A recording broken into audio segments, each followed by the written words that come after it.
19 de janeiro de 2026, leitura de Provérbios, capítulo 19. Você que é novo no canal, seja muito bem-vindo. Você que está acompanhando a leitura desde o dia 1º de janeiro sabe que o livro de Provérbios tem 31 capítulos, então nós estamos aqui no mês de janeiro fazendo a leitura de um capítulo por dia. Você também já sabe que no capítulo 1º nós extraímos que o autor de Provérbios é o rei Salomão, que ele recebeu uma sabedoria notável que foi dada a ele por Deus, conforme a leitura de 1 Reis, capítulo 3, e que ele escreveu esse livro com o objetivo de trazer prudência para aqueles que são simples e também para trazer orientação e bom siso para aqueles que são jovens e inexperientes. E o livro de Provérbios também serve para aqueles que já são sábios, para que eles adquiram ainda mais conhecimento e tomem ainda melhores decisões na sua vida. Hoje nós vamos meditar em Provérbios capítulo 19, e Provérbios capítulo 19 começa falando aqui no versículo 1 que melhor é o pobre que anda na sua sinceridade do que o perverso de lábios e tolo. O versículo 1 não destaca que Deus ama a pobreza. O versículo 1 diz que se for para conquistar riquezas por meio da perversidade, por meio da mentira, então é melhor que se não alcancem essas riquezas. Melhor é o pobre que anda na sua sinceridade. A palavra sinceridade significa transparência. A palavra sinceridade vem de sincero. Sincero vem de sem cera. Quando os vasos se trincam, as pessoas pegam a cera e passam para esconder a trinca.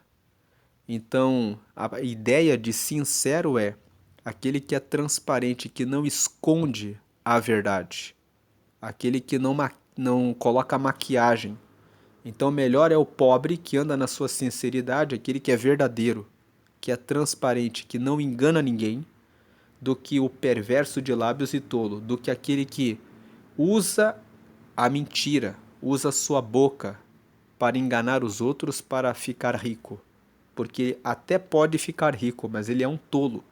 Porque todo aquele que enriquece enganando os outros às custas dos outros, com certeza vai receber o castigo na sequência. E ele vai receber o castigo com certeza, porque Deus, ele governa os céus e a terra. Lá em Provérbios, no capítulo 11, no último versículo, está escrito que o justo paga tudo o que faz aqui na terra, quanto mais o ímpio e o pecador. Então, Provérbios 11, que é um capítulo que fala a respeito da justiça, mostra que aquele que pratica a injustiça, com certeza vai receber as consequências dela. Então, o versículo 1 aqui, ele fala que ele ensina a honestidade, a sinceridade, a verdade. Ande com honestidade, ande com verdade, ande com sinceridade para que você consiga a sua riqueza. Se for para agir com desonestidade, com mentira, com suborno, com corrupção, então é melhor que você não prospere, porque essa riqueza que vem dessas estratégias, dessas formas de atuação, são prejudiciais porque elas trazem consequências no futuro. A pessoa que pratica a perversidade, ela não se estabelece. Versículo 2. Assim também, ou seja, da mesma forma, ficar a alma sem conhecimento não é bom. E o que se apressa com seus pés peca. O versículo 2 está dizendo: busque a sabedoria. Nós já lemos em Provérbios capítulo 4, no versículo 7. Lá está escrito assim: adquire a sabedoria, com tudo que possuis, adquire o conhecimento. Então, Provérbios capítulo 4 fala que devemos buscar a sabedoria e o conhecimento para a tomada de nossas decisões. Todo aquele que toma uma decisão com pressa, sem informação, sem buscar o conhecimento, sem buscar os conselhos das pessoas mais experientes para para algo importante em nossa vida, isso nos faz errar. Aquele que faz as coisas com pressa acaba errando. O versículo 3: a estultícia do homem perverterá o seu caminho e o seu coração se irará contra o Senhor. Estultícia significa tolice. Então, a tolice do homem perverterá, ou seja, desviará o caminho dele, e o seu coração se irará contra o Senhor. Se nós lermos aqui os versículos 1, 2 e 3 em conjunto, nós podemos dizer assim: aquele que mente para ficar rico, aquele que faz as coisas sem buscar sabedoria, aquele que faz as coisas com pressa é um tolo. Ele é estulto. O que é o estulto? É o que tem estultícia. E a estultícia do homem vai perverter o seu caminho. Aquele que ficou rico enganando os outros, em algum momento vai responder por aquilo que fez de errado. Aquele que tomou uma decisão sem sabedoria vai errar, vai tropeçar. Aquele que faz as coisas com pressa também vai tropeçar. E o que vai acontecer com eles? Na hora em que tropeçarem, o versículo 3: a tolice, a estultícia do homem perverterá o seu caminho, e o seu coração se irará contra o Senhor. As pessoas fazem as coisas erradas, elas não buscam conhecimento, elas fazem as coisas com pressa e elas colocam a culpa em Deus. Por que Deus não me ajudou aqui? Você vê pessoas que estão envolvidas com tráfico de drogas e quando elas são presas, elas pensam, elas clamam a Deus, elas pedem: Deus, me dá livramento. O que é que Deus tem a ver com as práticas ilícitas? Deus não tem nada a ver com as coisas erradas que nós fazemos. Muitas vezes nós nos apressamos num namoro, num noivado, num casamento. Depois as pessoas se decepcionam e depois elas dizem: por que Deus me deu esse marido? Por que Deus me deu essa mulher? Será que foi realmente Deus? Ou será que foi a pressa que fez com que a decisão fosse tomada fora da direção dele? Muitas pessoas reclamam, mas aqui estão alguns conselhos de Provérbios dizendo: se você montar o seu negócio, a sua empresa, faça tudo com correção. Não sonegue impostos. Não deixe de pagar os direitos trabalhistas.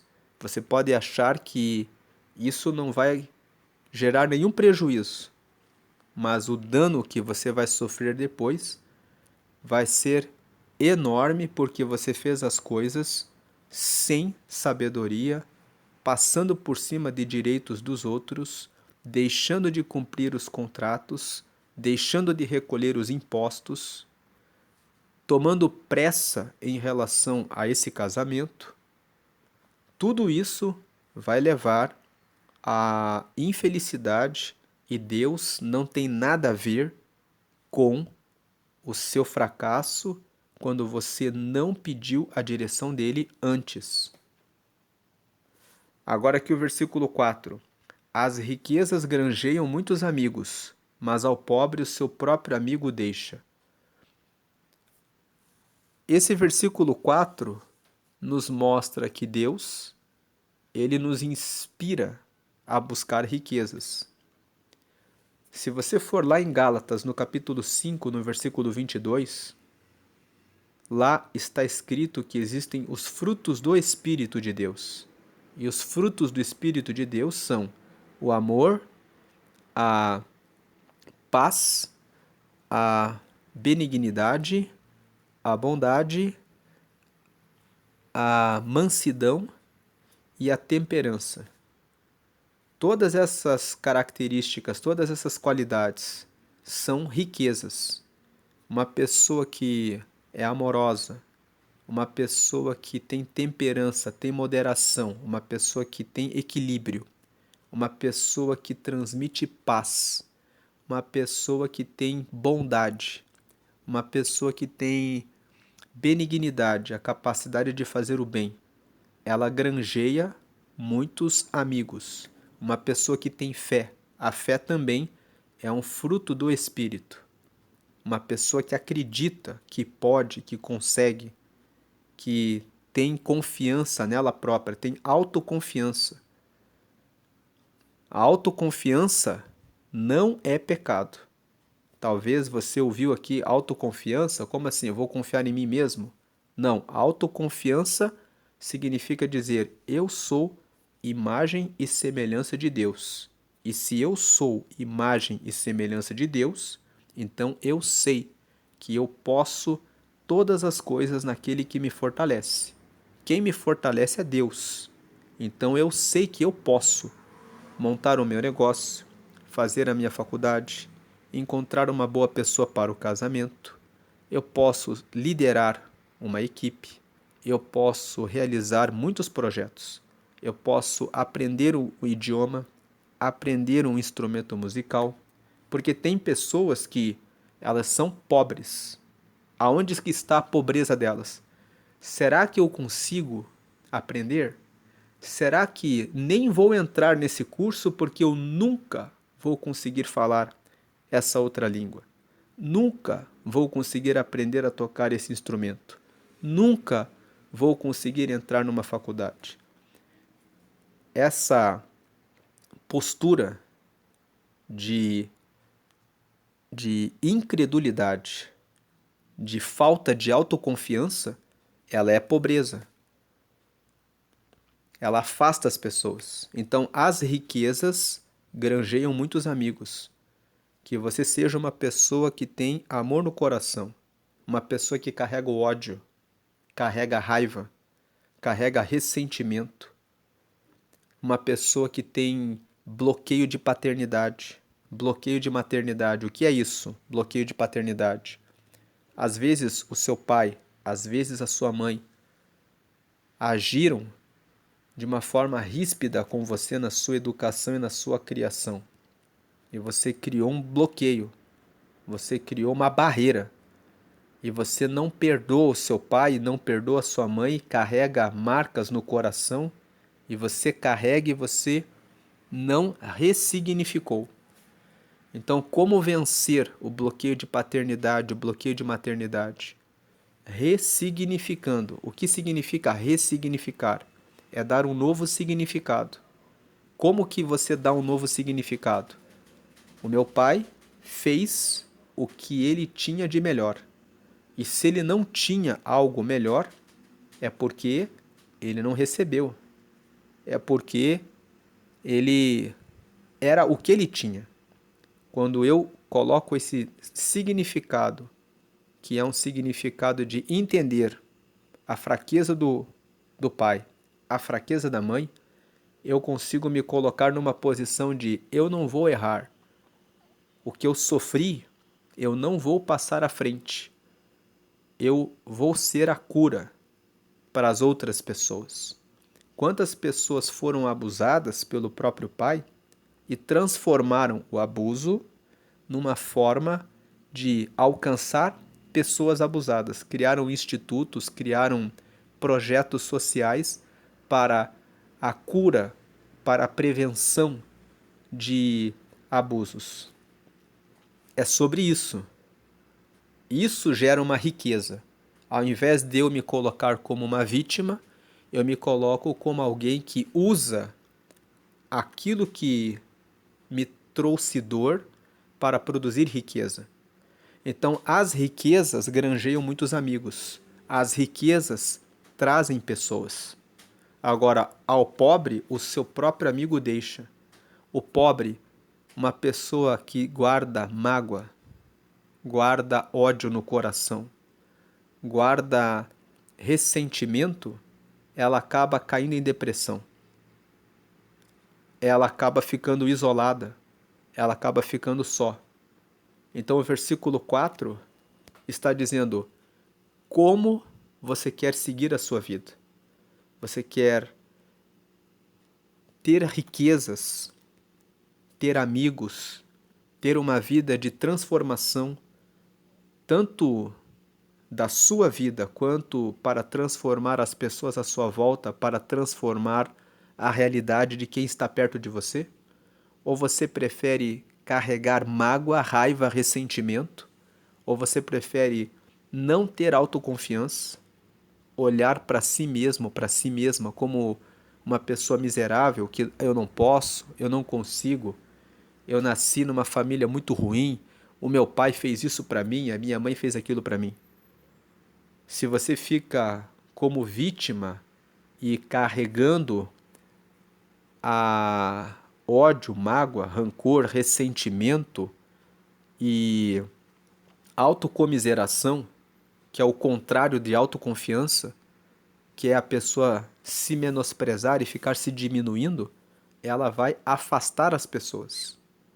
Então o versículo 4 aqui é um incentivo, dizendo: seja rico, porque se você for uma pessoa rica, você vai ser uma pessoa rodeada de amigos. Você vai ter uma vida intensa, produtiva, que vai transformar pessoas. Mas se você escolher a pobreza, escolher a incredulidade, escolher ficar longe de Deus, escolher se entregar para a bebedice, ou se entregar para a prostituição, ou se entregar para a mentira, ou se entregar para os bloqueios de paternidade, de maternidade, dizendo que o seu pai, que a sua mãe não foram ruins para você, se você seguir por esse caminho, você vai ficar isolado, você vai ter uma vida de miséria, você vai passar por uma vida sem transformação de ninguém e todos vão querer se afastar de você. Versículo 5. A falsa testemunha não ficará inocente, e o que profere mentiras não escapará. O versículo 5 está dizendo: diga sempre a verdade. A falsa testemunha, ela não fica impune. Quando descobrem que ela mentiu, ela perde a credibilidade. Quem profere mentiras não vai escapar. Mentira, em algum momento, ela é descoberta.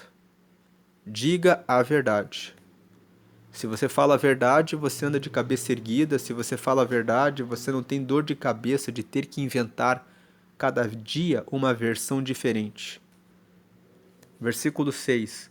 Muitos suplicam a face do príncipe e cada um é amigo daquele que dá presentes. Versículo 7. Todos os irmãos do pobre o aborrecem, quanto mais se afastarão dele os seus amigos. Corre após eles com palavras, mas não servem de nada. Então aqui os versículos 6 e 7. O 6, que todos suplicam a face do príncipe. Quem é o príncipe? Vamos dizer aqui que o príncipe é Jesus. Ele é o Filho de Deus, que é o Rei dos Reis. Então, Jesus nos trouxe um exemplo. Ele deu o melhor que ele tinha para nós. Ele se preocupou em trazer a salvação para nós. Então, muitos suplicam a face do príncipe. Todos querem andar perto das pessoas que espalham o bem, das pessoas que ajudam o próximo, das pessoas que procuram atender ao próximo. E cada um é amigo daquele que dá presentes. Esse versículo 6 reforça o versículo 4. Você tem amigos conforme as riquezas que você possui, mas não só riqueza financeira. A riqueza vai além das finanças. Tanto que tem pessoas que são são tão pobres, que a única coisa que elas têm é dinheiro, é riqueza. Elas não têm nada além da riqueza. E tem pessoas que são muito ricas, mas que vivem presas em drogas, em bebedices, em prostituição, porque estão vazias. Elas não têm sentido na vida. Então a riqueza ela não é só dinheiro. E o versículo 6 está dizendo: muita gente vai atrás do príncipe, muita gente vai atrás de quem dá presente. As pessoas andam com pessoas que estão gerando transformação, estão trazendo vida. O versículo 6 faz um convite, que você seja uma pessoa que segue a lei de Deus, que você seja uma pessoa que tem riquezas. O versículo 7 fala que todos os irmãos do pobre o aborrecem, quanto mais se afastarão dele seus amigos. Então o versículo 7 fala: até a própria família do pobre não quer andar perto do pobre. Ele corre atrás dos seus amigos com palavras, mas não servem de nada. O reforço da ideia que nós comentamos no versículo 4. Que você busque as riquezas de Deus. Deus quer que você seja uma pessoa rica, uma pessoa que produz vida, que produz transformação por onde você passa, que você produz os frutos do Espírito, o amor, a bondade, a benignidade, a mansidão, a fidelidade, a paciência, a temperança, que é a moderação, o equilíbrio, a capacidade de conciliação, de resolver os conflitos entre as pessoas, de trazer unidade entre as pessoas. Isso são riquezas. E essas riquezas atraem amigos, produzem transformação na vida das pessoas, assim como Cristo, que é o Filho de Deus, ofereceu o melhor e atraía multidões. Por que as multidões estavam sempre atrás dele? Pelo bem, pelo amor, por tudo aquilo que ele produzia para as pessoas. Versículo 8. O que adquire entendimento ama a sua alma, o que conserva a inteligência achará o bem. Então o versículo 8 diz, quem adquire entendimento ama a sua alma, e o que conserva a inteligência achará o bem. Nós já comentamos na leitura de Provérbios, capítulo 9, que a sabedoria tem 7 níveis, tem sete colunas. A primeira é a instrução, a segunda é o conhecimento, a terceira é o conselho, a quarta é a inteligência, a quinta é o entendimento, a sexta é o discernimento e a sétima é a prudência. Então, quem busca sabedoria está sempre se instruindo, está sempre buscando informação, está sempre com curiosidade, querendo aprender mais a respeito dos assuntos para ter uma vida melhor. Isso é instrução. Quando uma pessoa está buscando instrução, ela vai alcançando conhecimentos. Quando ela alcança conhecimento, surgem dúvidas. Então ela busca conselhos, conversando com pessoas que são mais experientes naquilo que ela está aprendendo, como um professor, como uma pessoa um empresário que já passou por aqueles problemas, como uma pessoa que está casada há muitos anos e já passou por aquele desafio no casamento e tem o conselho certo para aquele conselho matrimonial.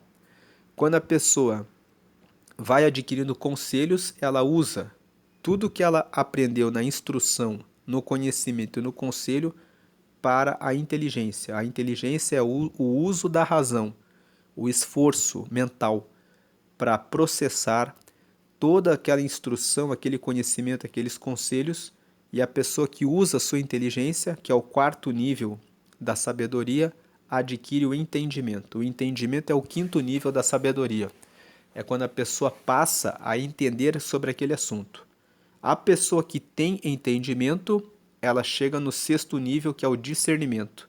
Quando ela passa por uma situação parecida quando ela encontra alguém da família, algum amigo que está passando por aquela situação, ela já tem aptidão para dar o conselho certo. Ela fala, não faça isso ou faça desse jeito, porque ela já tem discernimento.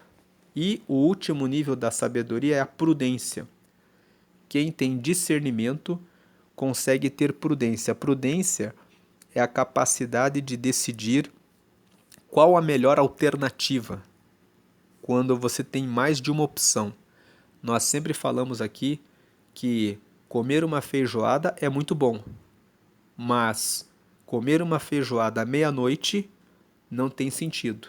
Então a prudência tem a ver com isso. Você tem uma boa coisa na sua frente, mas você é prudente. Você fala, agora não é a hora. Ou quando a pessoa está guiando o seu veículo, o sinal fica amarelo, ela pode passar ou parar. Mas a prudência vai de acordo com a distância que você está daquele sinal. Então, o versículo 8, o que adquire entendimento. Por que nós lembramos aqui de Provérbios 9? Para lembrar que o entendimento é um nível de sabedoria em que a pessoa busca instrução, conhecimento, conselho, usa o seu raciocínio, a sua inteligência, e aí ela chega no entendimento. Então o versículo 8 fala, o que adquire entendimento ama a sua alma. Quem toma as decisões buscando informação antes e entendendo a respeito do assunto, não erra.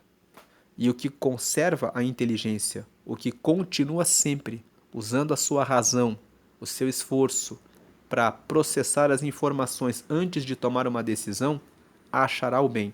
E esse versículo 8 aqui, no capítulo 19, ele é um complemento no versículo 2, porque o versículo 2 disse o que para nós? Assim também ficar a alma sem conhecimento não é bom, e o que se apressa com seus pés peca. Mas, o 8, aquele que adquire o entendimento, ele ama a sua alma.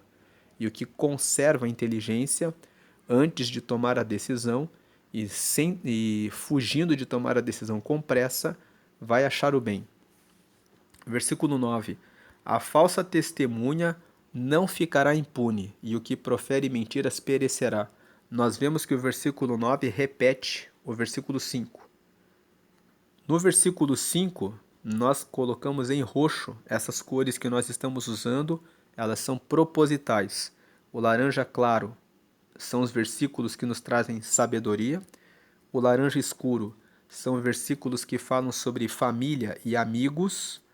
O roxo fala sobre o que as nossas palavras dizem. Então, o 5 nós colocamos em roxo para destacar que devemos ser verdadeiros nas nossas palavras. Só que a ideia do versículo 5 está repetida aqui no versículo 9 e nós colocamos em verde. O verde nós estamos usando para justiça. Então no 9 nós colocamos em verde para destacar a ideia de que ser uma falsa testemunha ou ser uma pessoa mentirosa é ser uma pessoa injusta. Quem mente a respeito de algum assunto ou sobre alguém gera prejuízo para a pessoa de quem está falando ou está enganando ali a pessoa para quem ela está mentindo. Isso é injusto. O justo é que você não engane ninguém. Então, mas a ideia de falsa testemunha, de mentira, ela é repetida aqui em Provérbios 19, o que significa que é um reforço. Diga a verdade, ande com a verdade. Versículo 10. Ao tolo não está bem o deleite, quanto menos ao servo dominar os príncipes. O versículo 10 está dizendo, não tem sentido que uma pessoa que é tola toma as decisões com pressa, toma as decisões sem conhecimento, toma as decisões sem entendimento, que ela fique no deleite, que ela fique bem. Isso não faz sentido. E também, muito menos, que o servo domine sobre os príncipes. Esse versículo diz que não tem sentido que você coloque uma pessoa na liderança se ela não tem preparo, se ela não tem conhecimento. Se você coloca uma pessoa que não tem preparação na liderança de uma igreja, na liderança de um departamento na sua empresa, você vai sofrer prejuízo, você vai sofrer o dano. Esse versículo 10 também fala para os pais. Não faz sentido você dar para o seu filho aquilo que ele pede a você, sem cobrar dele uma contrapartida, que ele faça o que ele tem que fazer. Se você prestigia o tolo, aquele que é negligente, aquele que é preguiçoso, aquele que é mentiroso, aquele que é desleal, isso não tem nenhum sentido.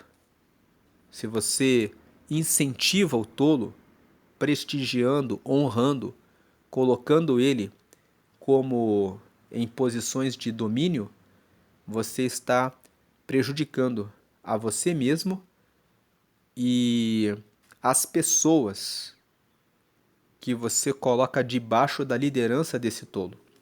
Então o 10 diz: ao tolo não está bem o deleite. Não tem sentido você colocar uma pessoa tola, uma pessoa que não faz o que tem que ser feito. Quanto menos ao servo dominar os príncipes. O versículo 11: o entendimento do homem retém a sua ira, e a sua glória é passar sobre a transgressão. O versículo 11 está dizendo: quem tem entendimento das coisas da vida não fica irado, não fica com raiva, ele domina a sua raiva. A pessoa que tem entendimento, ela avalia a situação e ela toma a decisão certa. Se tiver que terminar uma amizade, ele termina a amizade e está tudo bem. Se tiver que desfazer um negócio, ele desfaz o negócio, perdoa e segue a sua vida. A sua glória é passar sobre a transgressão, ou seja, passar por cima das coisas erradas, deixar para lá. Versículo 12: como o bramido do filho do leão é a indignação do rei, mas como o orvalho sobre a erva é a sua benevolência. O versículo 12 está dizendo que o rei aqui pode ser um superior hierárquico, pode ser um chefe, o patrão, o dono da empresa. Então o versículo 12 está dizendo: como o bramido do filho do leão é a indignação do rei. Não provoque a raiva dos seus superiores. Respeite os seus superiores, porque a sua benevolência é como orvalho sobre a erva. Respeite os seus superiores, que isso vai fazer com que você receba o bem sobre a sua vida. O 13: grande miséria é para o pai o filho insensato, e um gotejar contínuo as contenções da mulher. O versículo 13 fala sobre duas situações. O pai que tem um filho insensato e o marido que tem uma mulher que vive reclamando. Então o versículo 13 diz: o pai que tem um filho insensato tem uma grande miséria. A ideia aqui é: você que é pai, você que é mãe, eduque os seus filhos desde a infância, para que eles sejam prudentes e você não venha passar por essa situação de grande miséria. A segunda parte: e um gotejar contínuo às contenções da mulher. Você que está solteiro, e você que está solteira, porque o versículo fala gotejar contínuo às contenções da mulher, mas também tem homem que vive reclamando o tempo todo da vida.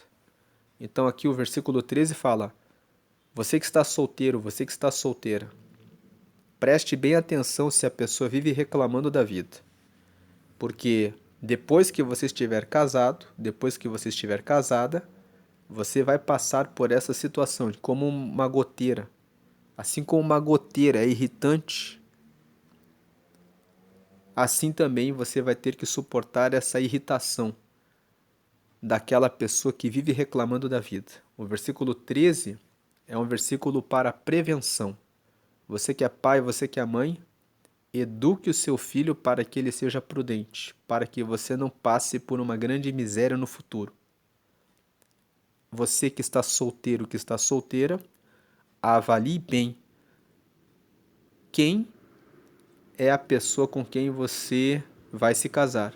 Se é uma pessoa que vive reclamando. Você que está casado, você que está casada. Esse versículo diz: pare de reclamar. Você pode estar fazendo da vida do seu cônjuge uma vida miserável, uma vida de muita irritação. Mude esse procedimento. Versículo 14. A casa e a fazenda são a herança dos pais, mas do Senhor vem a mulher prudente. O versículo 14 está dizendo: você pode até ganhar dinheiro, herança dos pais, mas a mulher prudente, ela vem do Senhor. Esse versículo 14 está dizendo assim: você vai encontrar a mulher prudente lendo a palavra de Deus. Quando você buscar uma mulher que obedece à palavra de Deus. Então, leia Provérbios, capítulo 31, você que é homem. Por quê? Provérbios, capítulo 31, tem uma lista das qualidades da mulher virtuosa. Você que é mulher e está buscando um marido, leia 1 Timóteo, capítulo 3. Lá, Paulo fala a respeito das qualidades de um bispo. Não significa que você vai casar com um pastor. Ou tal, né? Ou tem mulheres que querem casar com um pastor e não tem tá tudo certo. Mas lá em 1 Timóteo, no capítulo 3, quando Paulo está falando das características do bispo, ele está falando a respeito das características do homem de Deus. Então, lá você tem um parâmetro. Depois você pode ler Efésios capítulo 5, versículo 25 em diante, que fala que o marido deve amar a esposa como Cristo amou a igreja. Assim como Cristo deu a vida pela sua igreja, o marido deve dar a vida pela esposa. E lá fala que nenhum homem trata mal a si mesmo, ninguém trata mal a si próprio.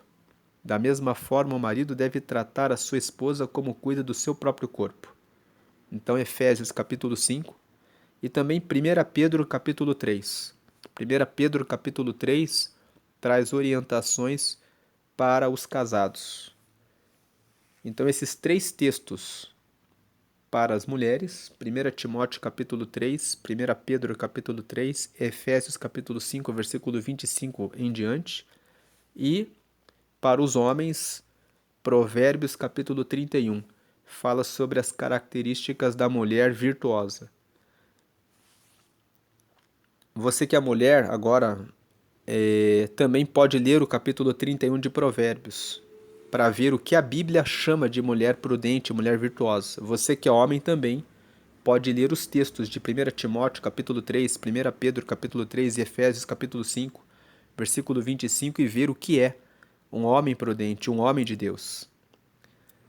Então, você que está casado, você que está casada, de repente está passando por alguma crise no casamento, leiam esses textos, que esses textos trazem referências, parâmetros da Bíblia sobre como ser um marido de Deus, como ser uma esposa de Deus. E o versículo, você que é solteiro, que é solteira, lê esses textos para ter um parâmetro da Bíblia. Que o versículo 14 está dizendo isso: a casa e a fazenda são a herança dos pais. Você pode receber herança dos pais, mas é do Senhor que vem a mulher prudente e o marido prudente. Versículo 15: a preguiça faz cair em profundo sono e a alma enganadora padecerá fome. Versículo 16: o que guardar o mandamento guardará a sua alma, mas o que desprezar os seus caminhos morrerá. Então aqui, o que guardar o mandamento, quem guarda a palavra de Deus, guardará a sua alma. Guarde a palavra de Deus, o mandamento, a palavra de Deus.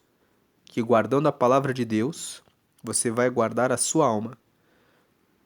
Vamos lembrar que a nossa alma envolve a nossa mente, os nossos pensamentos, os nossos desejos e as nossas vontades. Muitas vezes, nós estamos com vontade de sair com a pessoa errada. Mas quando você guarda o mandamento, lá em Provérbios, no capítulo 5, está escrito que você deve fugir da mulher imoral, daquela que se afasta do seu marido e aceita o adultério. Então, aquele que guarda o mandamento, guarda a palavra de Deus, ele foge da proposta da mulher casada. A mulher que guarda o mandamento foge da proposta do homem casado. E ela, dessa forma, guardará a sua alma. Guardará a sua alma de ter esses tipos de desejo e também guardará a sua alma de passar no futuro por uma depressão por causa de um rompimento naquele relacionamento que não deveria nem ter começado. Então, o que guardar o mandamento, guardará a sua alma. O que guardar o mandamento de ser honesto, de recolher os impostos, pagar os direitos trabalhistas, guardará a sua alma. O que guardar o mandamento de ser um pai e uma mãe que corrige os filhos, guardará a sua alma de depois passar por grande miséria. O que guardar o mandamento de fazer o que precisa ser feito, de ser diligente no seu trabalho e de fugir aqui da preguiça, vai guardar a sua alma aqui de padecer fome, como diz o versículo 15. Então guarde os mandamentos. Guardar os mandamentos vai trazer benefício para a sua vida. O que guardar o mandamento, guardará a sua alma. Mas o que desprezar os seus caminhos, morrerá. O que desprezar os caminhos dos mandamentos, morrerá. Versículo 17. Ao Senhor empresta o que se compadece do pobre, e ele lhe pagará o seu benefício. Então, quando você ajuda uma pessoa que precisa, Deus com certeza recompensa.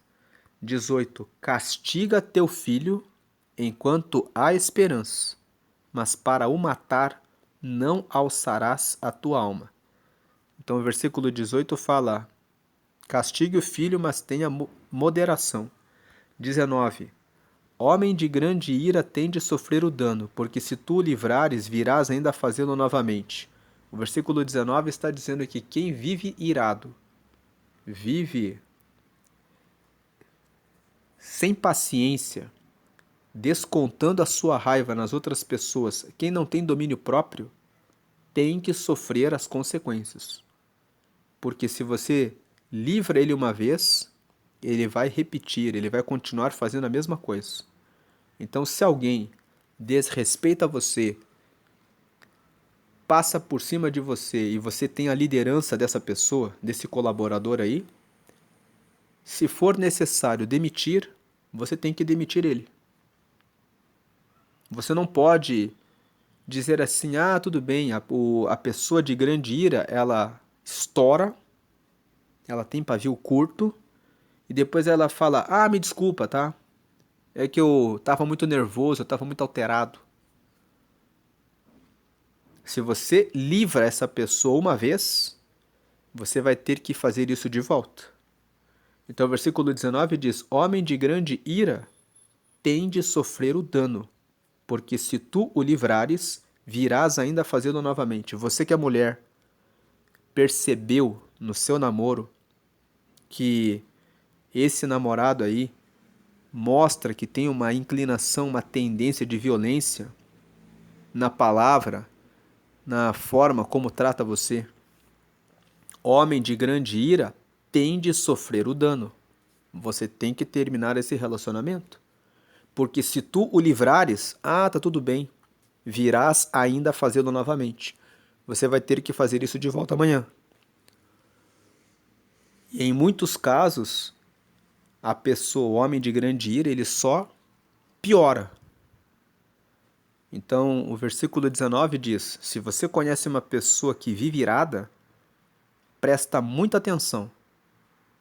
Se você não aplicar o castigo, se você não cortar esse relacionamento, se você não cortar esse colaborador, se você não corta esse namorado, esse noivo aí, você vai ter que suportar coisas piores.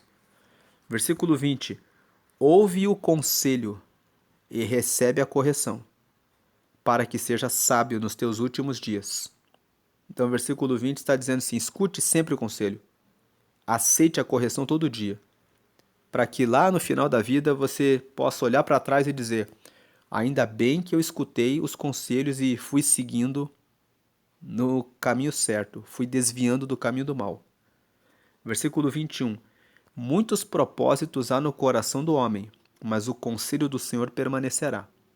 Então o versículo 21 está dizendo: tudo que você faz sem a direção de Deus, você acaba fracassando, acaba errando. Mas aquilo que você faz com o conselho do Senhor, permanece. Ele dá resultado. Então, voltando aqui para o versículo 2, que fala que assim também ficar a alma sem conhecimento não é bom, e o que se apressa com seus pés peca. Quando fazemos as coisas com pressa, sem conhecimento, nós tropeçamos. Mas quando nós colocamos os nossos propósitos na mão de Deus e seguimos o conselho dele, essa palavra permanece. Versículo 22. O desejo do homem é a sua beneficência, mas o pobre é melhor do que o mentiroso. Esse versículo 22 está dizendo assim: todo mundo quer se dar bem. O desejo do homem é a sua beneficência. Todo mundo quer se dar bem. Mas o pobre é melhor do que o mentiroso. Ele é a repetição do versículo 1, que fala que é melhor você ser pobre e ser sincero do que ser perverso de lábios e tolo, do que ser aquele que consegue a riqueza, consegue o seu próprio benefício, enganando, mentindo, trapaceando. Versículo 23. E repetindo a ideia do versículo 22. Não é que Deus ama o pobre. Que Deus quer que o pobre, Deus ama o pobre e Deus detesta o rico. Como nós já falamos, Deus ele quer que você seja rico. Ele quer que você tenha riquezas. Ele quer que você prospere. Ele quer que você busque a sabedoria vertical, orando e lendo a Bíblia para conhecê-lo, tendo comunhão com ele e um relacionamento de amizade com Deus, sendo amigo dele, sendo cheio do Espírito Santo, e também sabedoria horizontal, que você busque saber sobre as coisas dessa vida, aplicando seus recursos, multiplicando as suas fontes de rendimento, desenvolvendo as suas habilidades. Deus, ele quer isso. Versículo 23. O temor do Senhor encaminha para a vida. Aquele que o tem ficará satisfeito, e não o visitará mal nenhum. Como nós já falamos, o temor do Senhor significa o extremo respeito pelo Senhor. É colocar Deus em primeiro lugar. Então, aquele que tem extremo respeito pelo Senhor, esse extremo respeito por Deus, que significa cumprir os seus mandamentos, encaminha para a vida. E aquele que o tem ficará satisfeito. Quem tem o temor ao Senhor, segue os seus mandamentos, vai ficar satisfeito, e não o visitará mal nenhum. Versículo 24. O preguiçoso esconde a mão no seio, e enfada-se de a levar à boca. O preguiçoso, ele não completa as suas tarefas. Ele começa as coisas e não vai até o fim. Então o preguiçoso, ele esconde a mão no seio, ele se cansa de levar a mão à boca. Ele faz as coisas pela metade. Muitas vezes ele colocou o prato na mesa, mas a ideia aqui do versículo 24 é: ele põe o prato na mesa, você põe a comida na frente dele, e ele tem preguiça até mesmo de pegar os talheres e colocar a comida na própria boca. Em outras palavras, se você ajuda um preguiçoso, você ainda vai ter que ajudar mais ainda. Ele não faz o que ele tem que fazer. Versículo 25. Fere o escarnecedor, e o simples tomará aviso. Então o versículo 25 está dizendo: aplique a punição para aquele que faz a coisa errada. Não poupe aquele que faz a coisa errada. Você que é pai, você que é mãe, que tem mais de um filho, se um filho fez uma coisa errada, você precisa aplicar uma advertência, uma punição, para que os outros olhem e tomem o aviso. Você que é o dono de uma empresa, o líder de uma equipe, tem um colaborador lá que fez alguma coisa errada, você tem que aplicar a punição. Fere o escarnecedor e o simples tomará aviso. Repreende ao sábio e ele aprenderá o conhecimento. Versículo 26. O que aflige a seu pai ou afugenta sua mãe, filho é que envergonha e desonra. O versículo 26 está dizendo: honre o seu pai, honre a sua mãe. Eles podem até não ter sido os melhores pais para você, mas a forma como você trata o seu pai e a forma como você trata a sua mãe mostra quem você é. Então, você que fica colocando sempre a culpa, porque meu pai fez isso, porque a minha mãe fez isso, porque isso, se você age maltratando seus pais, isso fala sobre o seu desenvolvimento, sobre quem você se tornou. Então você pode se tornar uma pessoa muito pior do que o seu pai ou do que a sua mãe, se você os trata com desrespeito, com desconsideração. Mostra que você não conseguiu o seu desenvolvimento espiritual, o seu desenvolvimento moral, a sua capacidade de perdoar. Então, a questão de honrar os pais, mesmo quando eles não foram os melhores pais, fala mais sobre você. Você quer ser essa pessoa que guarda mágoa, raiva, rancor e que não conseguiu vencer esses bloqueios? Ou você prefere vencer os bloqueios e dizer: em Cristo eu posso mais. Em Cristo eu posso ter as riquezas de Deus. Versículo 27. Cessa, filho meu, ouvindo a instrução, de te desviares das palavras do conhecimento. Então esse versículo 27 é: pare, meu filho, de se desviar das palavras certas. Escute a instrução. Filho, né? Então aqui, cessa, filho meu, ouvindo a instrução, de te desviares das palavras do conhecimento. Pare de se desviar daquilo que você já sabe. Esse versículo aqui é para você que tem sido teimoso ou que tem sido teimosa em fazer alguma coisa que você sabe que está errado e que você sabe que Deus já disse para você que não é para você fazer e que você continua fazendo. Você está na igreja, você tem fé, você anda com Deus, mas tem aquela coisa que você guarda como pecado de estimação. Você fala assim: ah, mas isso aqui, né? Eu assistir esse videozinho aqui, não tem problema, não está fazendo mal para ninguém. Está fazendo mal para o seu cérebro, está fazendo mal para o seu casamento, está fazendo mal para o seu entendimento moral. Ah, eu falar aqui um palavrão aqui uma vez ou outra não tem problema. A Bíblia fala que nenhuma palavra torpe esteja na vossa boca. Ah, eu abençoar aquele motorista que deu uma fechada em mim, é compreensível, né? Deus abençoe você, né? Que me deu uma fechada no trânsito. Então, cessa, filho meu, ouvindo a instrução de te desviares das palavras do conhecimento. Versículo 28. A testemunha de Belial escarnece do juízo, e a boca dos ímpios engole a iniquidade. O versículo 28 fala aqui que a testemunha que segue o caminho do mal, ela zomba do juízo, e a boca dos ímpios engole a iniquidade. E o 29, preparados estão os juízos para os escarnecedores e os açoites para as costas dos tolos. O 29 fala sobre a lei da semeadura. Quem pratica o mal vai receber o castigo pelo mal que pratica.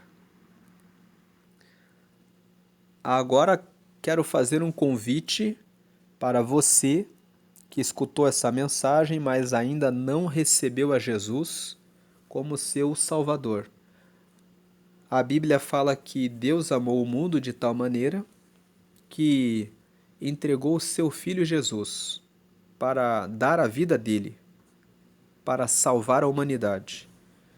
E a Bíblia fala que para sermos salvos dos nossos pecados, para termos força para produzir os frutos do Espírito, que são as riquezas dos céus, que nós falamos na meditação de hoje, nós precisamos acreditar que Jesus é o Filho de Deus, que ele ressuscitou dos mortos e está à direita de Deus, e confessar com a nossa boca, dizer, confessar que nós queremos que ele seja o nosso Salvador.